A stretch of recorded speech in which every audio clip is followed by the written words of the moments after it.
Hi, my name is David Burnite. I'd like to tell you a little bit about my big grandma.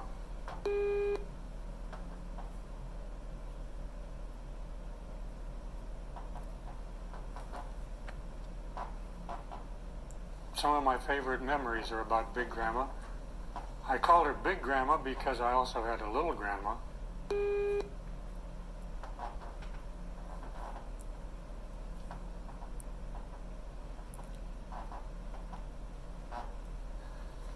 Big Grandma wasn't fat, she was just big.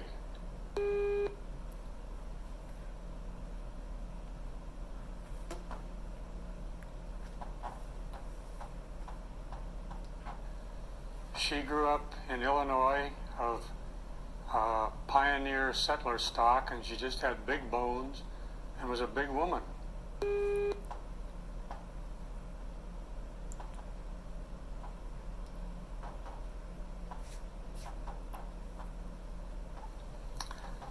When my mother was 13, Grandpa died, and so Grandma took over and went to work and raised all 3 children herself.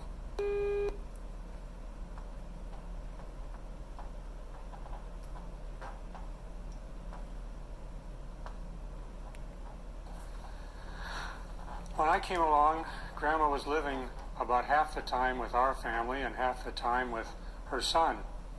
So I always considered her a member of our family.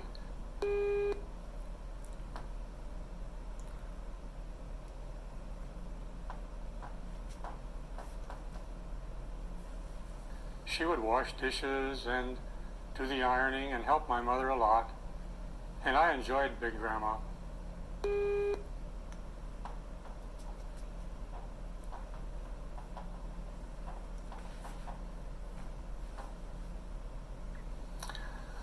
We had a cabin up in the mountains, and we'd go up every June, and Grandma would go with us.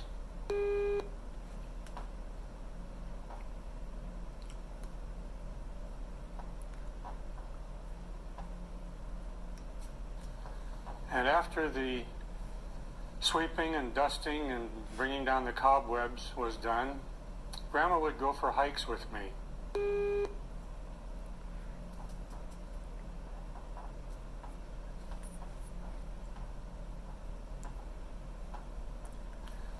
She was an old lady, but she was a sturdy old lady.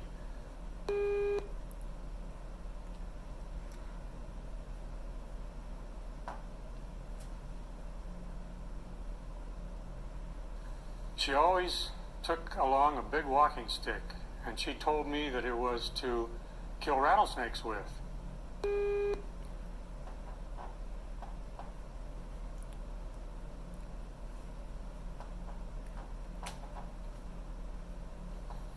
She had grown up in a place where the horses grazing on the prairie in Illinois were sometimes bitten by rattlesnakes, which would lie in the prairie clover.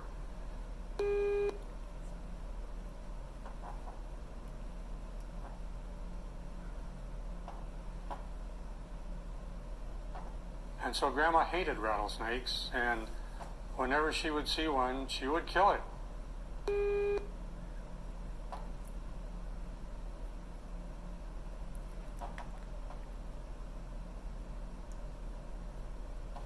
And as a matter of fact, when we'd find one on our hikes on the trail, Grandma would beat its head off with her walking stick.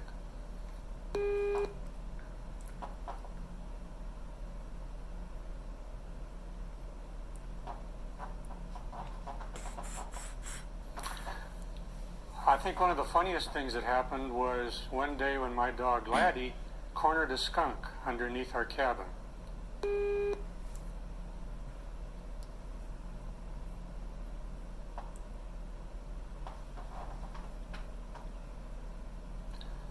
Wow, what a smell that was.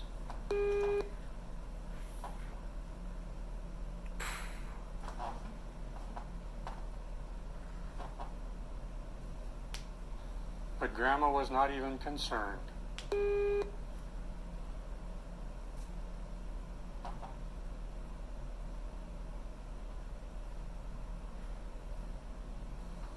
That was the day we discovered that Grandma had lost her sense of smell.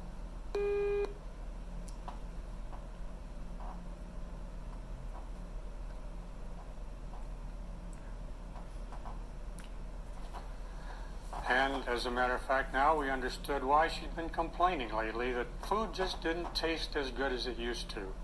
Because when your sense of smell goes, you lose your sense of taste too.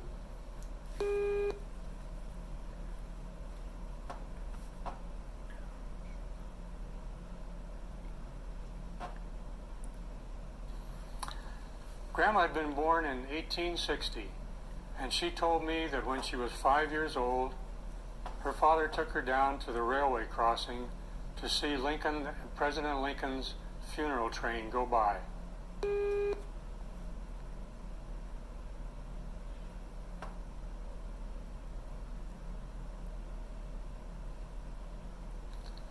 To have that kind of living contact with our nation's history always thrilled me when I thought about it.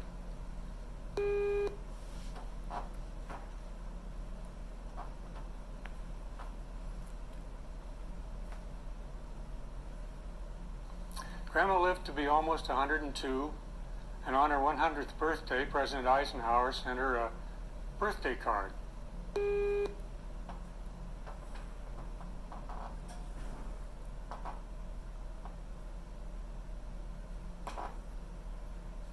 Of course, he sent birthday cards to every 100-year-old person, but we always thought that it was very special because Grandma was very special to us.